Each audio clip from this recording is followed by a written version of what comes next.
दोस्तों, जैसा कि आपको पता ही होगा, मध्य प्रदेश सरकार ने महिला सशक्तिकरण और महिलाओं को आत्मनिर्भर बनाने के उद्देश्य से लाडली बहना योजना की शुरुआत की है। इस योजना के सभी पात्र महिलाओं को 1,000 रुपये महीना दिया जाएगा।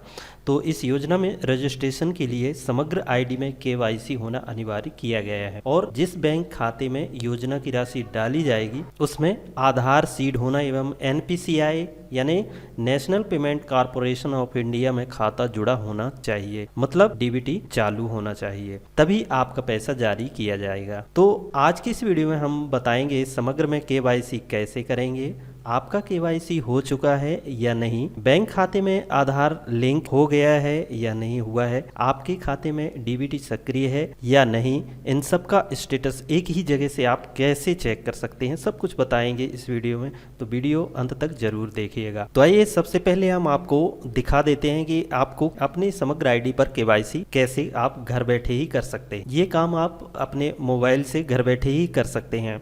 तो सबसे पहले आपको नीचे डिस्क्रिप्शन में एक लिंक मिलेगा, उस लिंक पर जाइए या फिर आप गूगल पे यहाँ सर्च कर सकते हैं samagr.gov.in, ये लिख करके भी आप इस वेबसाइट पर जा सकते हैं। तो इसका लिंक भी आपको डिस्क्रिप्शन में मिल जाएगा।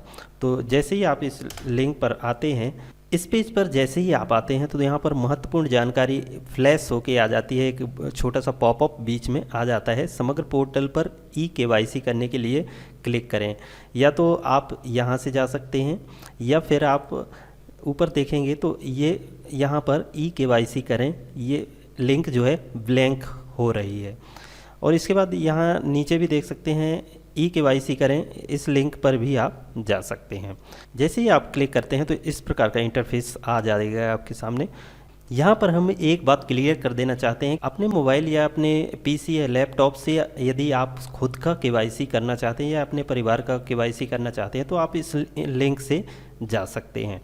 यदि आपको नहीं आता है तो आप किसी जन सेवा केंद्र या फिर CSC केंद्र या MP ऑनलाइन केंद्र आप जा सकते हैं, वहाँ से अपना KYC करा सकते हैं। तो यदि आप एक VLA हैं या फिर MP ऑनलाइन संचालक हैं तो दूसरी लिंक से आपको अपने ग्राहक का KYC करना है, तो वो लिंक आपको डिस्क्रिप्शन में मिल जाएंगी। CSC के लिए एक अलग से लिंक जारी किया गया है और इसके साथ साथ MP ऑनलाइन के लिए भी एक अलग से लिंक जारी किया गया है। आप यदि MP ऑनलाइन संचालक हैं तो आपको इस लिंक पर जाना है, इसका लिंक आपको डिस्क्रिप्शन में मिल जाएगा। इस लिंक से जाना है और अपने यहाँ KYC वेरिफिकेशन पर क्लिक करते हुए आगे बढ़ जाना है। और यदि आप CSC संचालक हैं तो आपको इस लिंक से जाना होगा। देख सकते हैं इसका भी लिंक आपको नीचे डिस्क्रिप्शन में मिल जाएगा। तो यहाँ से अपना डिजिटल सेवा कनेक्ट करके आप आगे बढ़ सकते हैं। लेकिन आज के वीडियो में हम डायरेक्ट समग्र पोर्टल से KYC करके दिखाने वाले हैं, तो मैं आपको ये दिखा देता हूँ।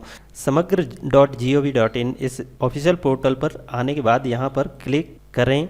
दोस्तों, जैसे ही आप इस पोर्टल पर यहाँ आते हैं तो ऑफिशियल पोर्टल के इस होम पेज पर आते हैं तो आपको एक विंडो यहाँ पर दिख जाएगा, उस पर क्लिक हेयर का ऑप्शन आपको मिलेगा। साइड में आप देखें तो KYC के लिए 3 लिंक, इसमें ये तीनों लिंक के थ्रू आप KYC के लिए जा सकते हैं। ये 3 लिंक इसमें दी गई हैं। तो किसी भी लिंक पर क्लिक करेंगे तो जैसे ही क्लिक करते हैं इस पेज पर आ जाते हैं। यहाँ पर समग्र आईडी डालने के बाद आप देख सकते हैं अगर मोबाइल रजिस्टर्ड है तो उसका विंडो यहाँ पर दे जाता है। यदि नहीं है रजिस्टर्ड तो आप अपडेट भी कर सकते हैं। तो यहाँ पर OTP के माध्यम से अपने मोबाइल को वेरीफाई करना है। ये इस प्रकार से OTP सक्सेसफुल हो जाने के बाद ये पॉपअप दिखाई देता है और यहाँ पर आपको मोबाइल पर आया हुआ OTP एंटर करना है। जैसे ही आप OTP एंटर करते हैं और सबमिट बटन पर क्लिक करते हैं तो आपको इस प्रकार का ओपन होके आता है। आप देख सकते हैं यहाँ पर आपको आधार नंबर अपना एंटर करना है और यहाँ चाहें तो आप मोबाइल OTP के माध्यम से कर सकते हैं या फिर बायोमेट्रिक के माध्यम से कर सकते हैं। तो यहाँ पर आपको चेक मार्क लगा करके अपनी बायोमेट्रिक यहाँ पर फैच कर लेना है। जैसे ही आप क्लिक करेंगे तो आपकी बायोमेट्रिक यदि सही से काम करती है तो यहाँ पर दिख जाएगी। बायोमेट्रिक दिखने के बाद आप ये दूसरे ऑप्शन पर इस पर क्लिक करेंगे तो आपका बायोमेट्रिक डिवाइस ब्लिंक कर जाएगा। यहाँ आप फिंगरप्रिंट लेने के बाद कस्टमर का जैसे ये फिंगरप्रिंट कैप्चर हो जाता है तो आपको फिर ये कलेक्ट KYC के बटन पर क्लिक कर देना है। जैसे ही इस बटन पर आप क्लिक करते हैं तो आपका जो आधार डेटा है वो यहाँ पर फैच होके आ जाता है। तो यहाँ पर दोनों डेटा आपके दिखाई देते हैं, समग्र डेटा और आधार डेटा दोनों दिखाई देते हैं। मैच कर लीजिएगा और यहाँ पर चेक मार्क लगाना है, चाहे तो दोनों में लगा सकते हैं चेक मार्क, यानी हिंदी में नाम आपको करेक्शन करना है तो इस दूसरे वाले में भी लगा सकते हैं। और जैसे ही आप इस बटन पर क्लिक करेंगे तो आपका आधार सीडिंग का काम यहाँ पर पूरा हो जाता है। बस इतना ही आपको करना है। कभी कभी किन्हीं मामलों में जब पहले से आधार अगर लिंक है तो आपको इस तरह का पेज भी दिखाई देता है। तो आप चाहें तो यहाँ पर एक पर क्लिक करके भी या दोनों पर क्लिक करके जा सकते हैं। तो इस प्रकार का पॉपअप यहाँ पर आता है।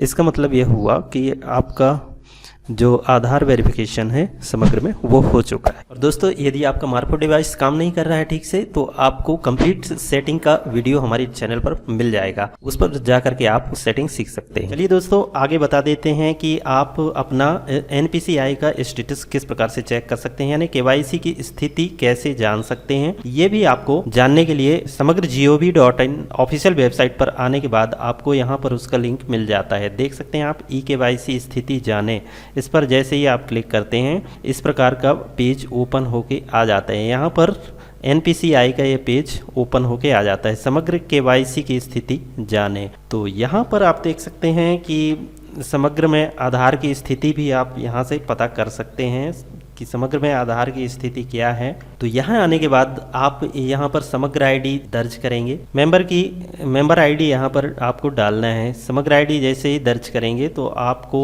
समग्र में आधार की स्थिति यहाँ पर दिख जाएगी और बैंक खाते में आधार आपका सीड है या नहीं है उसकी स्थिति यहाँ पर शो हो जाएगी। और यहाँ पर आपको DBT सक्रिय है वो यहाँ पर आपको दिख जाएगा, यानी सब कुछ आपको इसी पेज पर दिख जाएगा। अभी मैं यहाँ पर चेक करने जाता हूँ। चलिए मैं एक समग्र आईडी यहाँ पर दर्ज करके चेक करके आपको दिखा देता हूँ कि पेज वर्क कर रहा है या नहीं कर रहा है। और खोजें बटन पर क्लिक करते हैं तो अभी यहाँ पर ये बटन काम नहीं कर रहा है, ये पेज ठीक से वर्क नहीं कर रहा है। शायद ये कुछ ही दिनों में अच्छे से वर्क करने लगेगा। तो आप अपना समग्र में आधार की स्थिति, बैंक खाते में आधार की स्थिति और DBT सक्रिय की स्थिति, सब कुछ पूरा डेटा यहीं से आप चेक कर पाएंगे। तो उम्मीद करूंगा वीडियो पसंद आया होगा। पसंद आया तो लाइक करें, शेयर करें अपने दोस्तों में, और ऐसे ही इन्फॉर्मेटिव वीडियो सबसे पहले पाने के लिए हमारे चैनल को सब्सक्राइब जरूर कर लें। साथ में दबाएं बेल आइकन को, ताकि आने वाली वीडियो का नोटिफिकेशन आपको समय समय पर मिलता रहेगा। तो आज के वीडियो में बस इतना ही दोस्तों। मिलते हैं किसी और नई जानकारी से भरपूर अगले वीडियो में। तब तक के लिए जय हिंद।